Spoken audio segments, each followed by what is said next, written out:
प्राचीन समय में विद्यार्थी गुरुकुल में रहकर ही पढ़ाई किया करते थे। बच्चों को शिक्षा ग्रहण करने के लिए गुरुकुल में भेजा जाता था। बच्चे गुरुकुल में गुरु के सानिध्य में आश्रम की देखभाल किया करते थे और अध्ययन भी किया करते थे। वरदराज को भी सभी की तरह गुरुकुल भेजा गया। वहां आश्रम में अपने साथियों के साथ घुलने मिलने लगा, लेकिन वह पढ़ने में बहुत ही कमजोर था। गुरुजी की कोई भी बात उसके बहुत कम समझ में आती थी।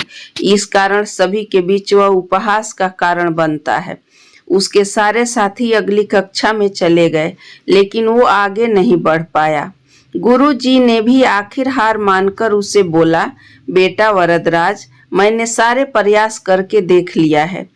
अब यही उचित होगा कि तुम यहाँ अपना समय बर्बाद मत करो। अपने घर चले जाओ और घर वालों की काम में मदद करो।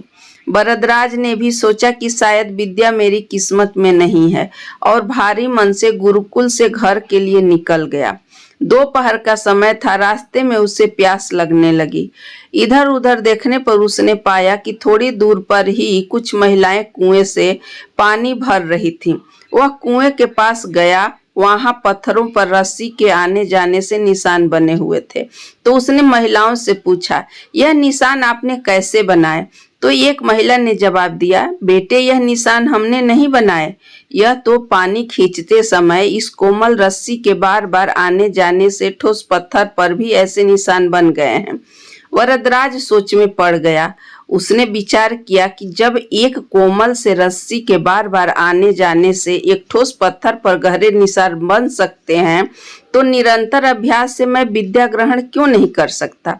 वरदराज ढेर सारे उत्साह के साथ वापस गुरुकुल आया और अथक कड़ी मेहनत की। गुरुजी ने भी खुश होकर भरपूर सहयोग किया। कुछ ही सालों बाद यही मंदबुद्धि बालक वरदराज आगे चलकर संस्कृत व्याकरण का महान विद्वान बना, जिसने लघु सिद्धांत कौमुदी, मध्य सिद्धांत कौमुदी, सार सिद्धांत कौमुदी और गिरवाण पदमंजरी की रचना की। दोस्तों, अभ्यास की शक्ति का तो क्या कहना ही। यह आपके हर सपने को पूरा करेगी। अभ्यास बहुत जरूरी है, चाहे वो खेल में हो या पढ़ाई में या किसी और अन्य चीज में। बिना अभ्यास के आप सफल नहीं हो सकते हो। अगर आप बिना अभ्यास के केवल किस्मत के भरोसे बैठे रहोगे तो आखिर में आपको पछतावे के सिवा और कुछ हाथ नहीं लगेगा। इसलिए अभ्यास के साथ धैर्य, परिश्रम और लगन रखकर आप अपनी मंजिल को पाने के लिए एकजुट हो जाएं।